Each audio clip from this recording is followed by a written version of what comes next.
നമ്മൾ കൊടുക്കുന്നത് ആണ് ദൈവം പ്രസാദിപ്പിക്കുന്നതെങ്കിൽ, നമ്മൾ കൊടുക്കുന്ന ദശാംശവും വഴിപാടുമാണ് ദൈവം പ്രസാദിക്കുന്നതെങ്കിൽ, വിശ്വാസ വീരന്മാരുടെ പട്ടികക്കകത്ത് ശലോമോന്റെ പേര് വന്നേനെ.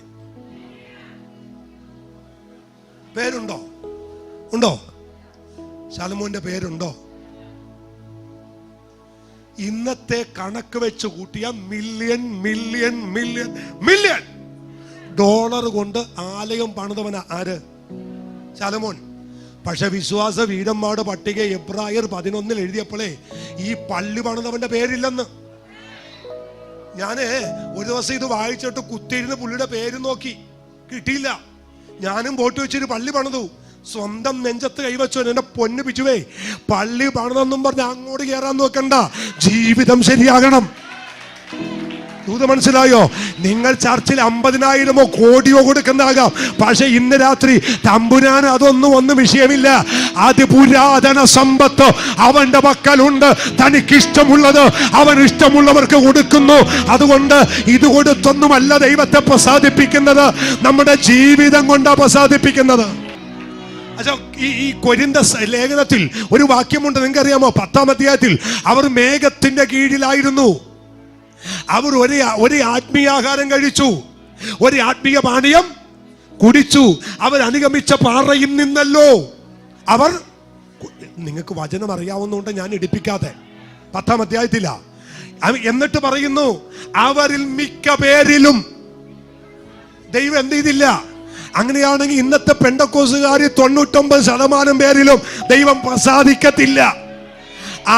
ആമേ ചെങ്കടൽ കടന്ന് ചോരത്തളി പ്രാപിച്ച് സംഹാര താണ്ഡവമാടി കണ്ണുകൊണ്ട് കണ്ട് ലൈവായിട്ട് ചെങ്കടലും ലൈവായിട്ട് യോർദാനും പിളർക്കുന്നത് കണ്ട ആ സമൂഹത്തെ മരുഭൂമിയിൽ തള്ളിയിട്ട് കളയാൻ ദൈവത്തിന് ഒരു മടിയും ഇല്ലായിരുന്നെങ്കിൽ ഇത്തിരി പോന്ന ബിജുവിനെ ദൈവം വെച്ചേക്കുമോ?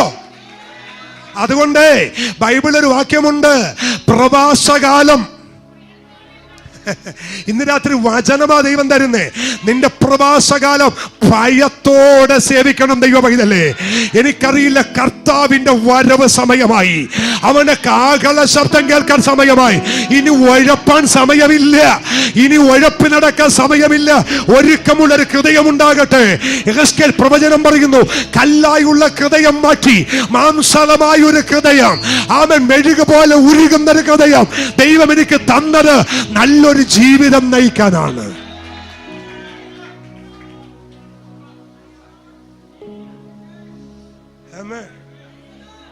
സ്തോത്രം. ഞാൻ കൗൺസിലിംഗ് ചെയ്യുമായിരുന്നു, പക്ഷെ ഇപ്പൊ ചെയ്യുന്നില്ല. ഇപ്പൊ കൗൺസിലിംഗ് ചർച്ച വരുമ്പോൾ ഞാൻ പറയും, ഇല്ല ഞാൻ ചെയ്യുന്നില്ല. നമുക്ക് പറ്റാത്ത പണി ചെയ്യാതിരിക്കാൻ നല്ലത്. ഒരു അല്ലല്ലോ എന്ന് പറഞ്ഞേ. ഇതൊക്കെ വന്ന് ചെവി കേട്ടിട്ടുണ്ടല്ലോ. എൻ്റെ ദൈവമേ, എൻ്റെ വിശ്വാസം നഷ്ടപ്പെട്ടു. ഈ ദൈവമക്കളും പെന്തക്കോസ്തുകാരും ഉപദേശിമാരും ഒക്കെ വന്ന് പലതും പറയുമ്പോൾ ജനത്തിൻ്റെ മുമ്പിൽ പൊടിയിട്ടുകൊണ്ട് ഈ സ്റ്റേജിൽ കിടന്ന് കാണിക്കുന്ന വേഷം കെട്ടും. ആമേൻ. കുടുംബത്തെയും തലമുറകളെയും മറച്ച് ചെയ്യുന്ന കാഴ്ചകളും.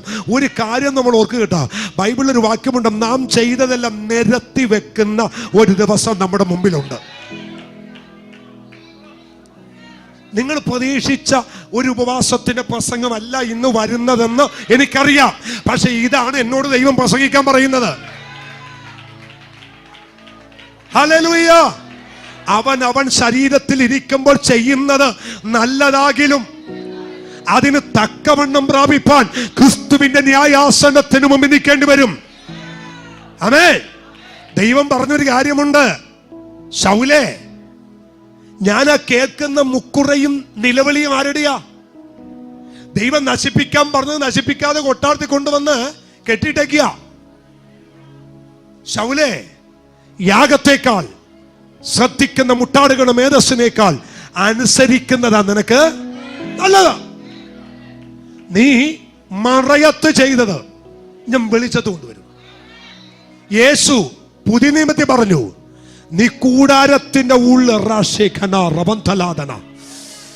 നീ കൂടാരത്തിനകത്ത് രഹസ്യഭാവം ചെയ്തത് ഞാൻ പുരമുകളിൽ ഘോഷിക്കും. ഇന്ന് രാത്രി അവൻ ഈ ദൂത് കേൾക്കുമ്പോ അവൻ രഹസ്യഭാവം ഇട്ടേക്ക്. സങ്കീർത്തനം പറയും, രഹസ്യഭാവം അവന്റെ കണ്ണിന്റെ മുമ്പിൽ കാണുന്നില്ല എന്ന് വിചാരിക്കരുത്.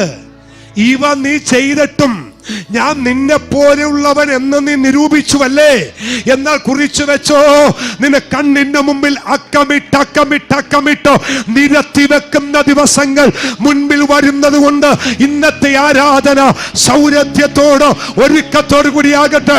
ആ കരമടിച്ച ദൈവത്തെ ഒന്ന് ആരാധിച്ച്, വിശുദ്ധിയോടെ ദൈവത്തെ ആരാധിച്ച്, ഈ ഉപവാസത്തിന്റെ അവസാനത്തെ ദിവസം ഒരുക്കമുള്ള ഒരാരാധന, തിടുക്കമുള്ള ഒരാരാധന ദൈവത്തിനുണ്ടാകട്ടെ.